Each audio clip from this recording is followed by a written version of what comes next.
ทรมานกัดกร่อนกินดวงใจหรือต้องถอยมาด้วยหยดน้ำตาเดินทางตามฝันพารักดึงดนมาถ้ามองดาวดวงเดียวกันเธอจะเห็นรอยน้ำตาและเสียงเรียกหาจากหัวใจ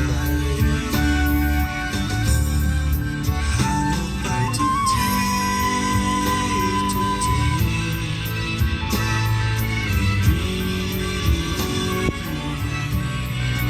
อย่าทำร้ายใจด้วยการจากลา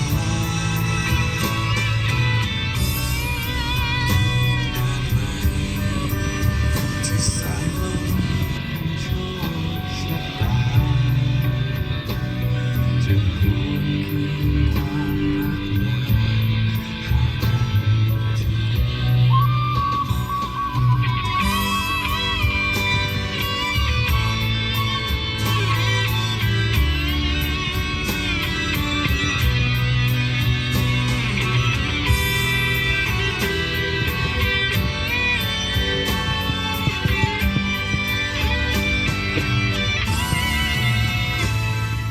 เคยเคียงข้างสร้างฝัน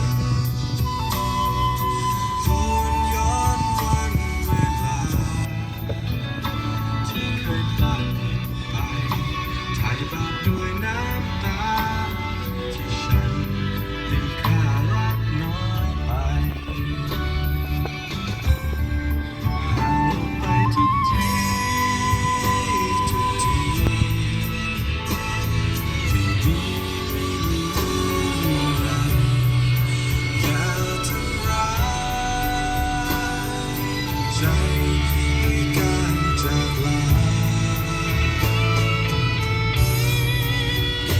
นานไหมที่สายลมแห่งโชคชะตาจะหวนคืนความรักมาหากันอีกทีจะหวนคืนความรักมาหากันอีกที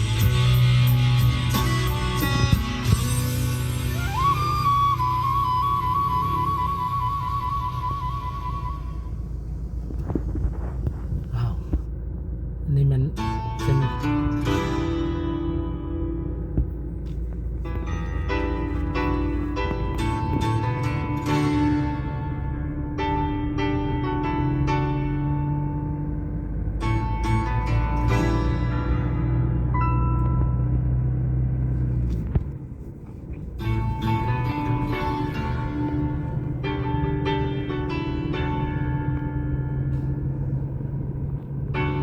บทชีวิต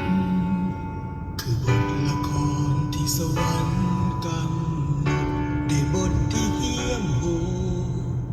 เฝ้าโทษตัวเองก่อนจากหากได้ลา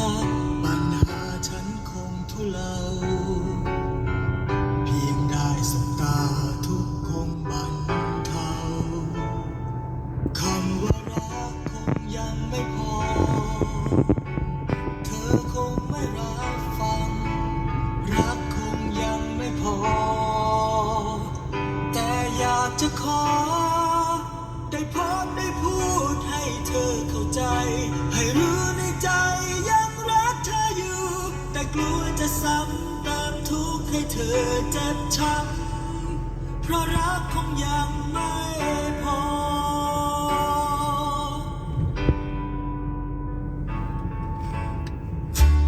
หมดความหมายแต่บทแสดงยังหายใจอยู่ถูกคนลบหลู่บาดใจทุกวัน ปิดฉากไปเสียดีกว่าแสดงเป็นคนไร้ค่าอาจมีสักวันเข้าใจมากกว่า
เบิดเนาะตั้งแต่บริษัทยูนิเทลมาหาไฟแดงคนเก่ง